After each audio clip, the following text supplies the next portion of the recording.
নমস্কার বন্ধুরা, job expert YouTube চ্যানেলের পক্ষ থেকে আবারও একটি নতুন চাকরির আপডেট নিয়ে চলে এলাম। মহিলা চাকরি প্রার্থীদের জন্য রয়েছে আবারও খুশির খবর। রাজ্যের স্বাস্থ্য দপ্তরের তরফ থেকে সরকারি হাসপাতালে স্টাফ নার্স নিয়োগের নতুন চাকরির বিজ্ঞপ্তি প্রকাশিত করা হয়েছে। যে কোনো ভারতীয় নাগরিক অর্থাৎ পশ্চিমবঙ্গের যে কোনো জেলার চাকরি প্রার্থীরাই এখানে আবেদন জানাতে পারবেন। এখানে কোন পোস্টে নিয়োগ করা হবে, কতগুলি শূন্য পদ রয়েছে, শিক্ষাগত যোগ্যতা কি বলা হয়েছে, বেতন কত দেওয়া হবে, বয়স সীমা কি রয়েছে, কিভাবে আবেদন করবেন, আবেদনের শেষ তারিখ কবে, সমস্ত কিছু জানাবো আজকের এই ভিডিওটির মাধ্যমে। ভিডিওটি স্কিপ না করে সম্পূর্ণ ভিডিওটি দেখতে থাকুন এবং ভিডিওটি যদি ভালো লেগে থাকে লাইক করুন, শেয়ার করুন এবং সাবস্ক্রাইব করে রাখুন পরবর্তী ভিডিওটি দেখার জন্য। চলুন বন্ধুরা, নোটিশটিতে কি বলা রয়েছে। বন্ধুরা, মোবাইলের অন স্ক্রিনে দেখতে পাচ্ছেন অফিসিয়াল বিজ্ঞপ্তিটি ওপেন করলাম। Government of West Bengal office of the chief medical officer of health তরফ থেকে এই বিজ্ঞপ্তিটি প্রকাশিত করা হয়েছে। Banamalipur, Barasat, north 24 Pargana, pin 700124। এখানে ফোন নাম্বার, ইমেল আইডি এবং নোটিশ মেমো নম্বরটি মেনশন করা হয়েছে এবং নোটিশটি পাবলিশ করা হয়েছে 18/7/2024 এই তারিখে নোটিশটি পাবলিশ করা হয়েছে।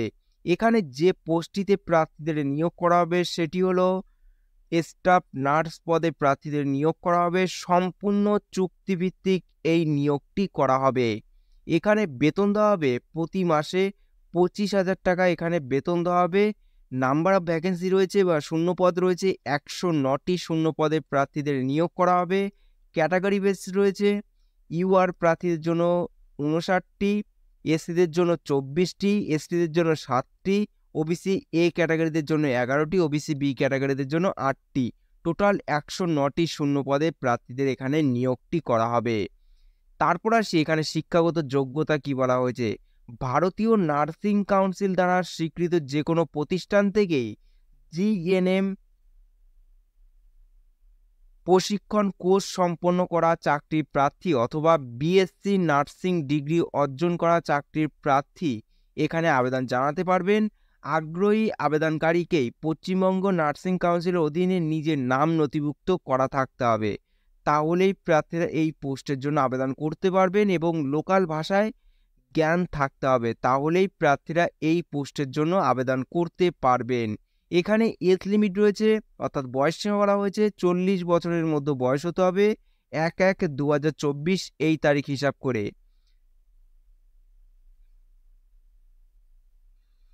তারপরে এসে এখানে কিভাবে আবেদন করবেন। এখানে আবেদন করতে হলে প্রার্থীদের অনলাইনের মাধ্যমে আবেদন করতে হবে। তার জন্য আপনাদের এই অফিসিয়াল ওয়েবসাইটে ভিজিট করতে হবে। আপনাদের সুবিধার্থে ভিডিও ডিসক্রিপশনে এই অফিসিয়াল ওয়েবসাইটগুলির লিঙ্ক দেওয়া আছে, আপনারা সেখানে সরাসরি ভিজিট করে আবেদন করতে পারবেন। আবেদন করার জন্য প্রথমে আপনাদের রেজিস্ট্রেশন করে নিতে হবে। তার জন্য আপনাদের একটি বৈধ মোবাইল নম্বর এবং ইমেল আইডি দিয়ে রেজিস্ট্রেশন সম্পূর্ণ করতে হবে। তারপর নির্দিষ্ট বিকল্পে অ্যাপ্লাই অপশানে গিয়ে আপনাদের ক্লিক করে পেজটি সম্পূর্ণভাবে পূরণ করে আপনাদের সাবমিট করে দিতে হবে এবং আবেদনটি করা যাবে 25/7/2024 থেকে। আবেদনটি শুরু হবে বা শুরু হয়েছে 3/8/2024 অর্থাৎ 3রা আগস্ট 2024 এই তারিখ পর্যন্ত অনলাইনে আবেদন করতে পারবেন। এবং বলে রাখি এখানে অ্যাপ্লিকেশন ফি বাবদ আপনাদের জমা করতে হবে। আনরিজার্ভ ক্যাটাগরি প্রার্থীদের জন্য এখানে 100 টাকা এবং রিজার্ভ ক্যাটাগরি প্রার্থীদের জন্য এখানে 50 টাকা জমা করতে হবে। অনলাইন পেমেন্টের মাধ্যমে এখানে জমা করতে হবে। এই ছিল আজকের ভিডিওটি যদি ভালো লেগে থাকে অবশ্যই একটি লাইক করবেন, নতুন হলে সাবস্ক্রাইব করে রাখবেন পরবর্তী ভিডিওটি সবার প্রথম দেখার জন্য।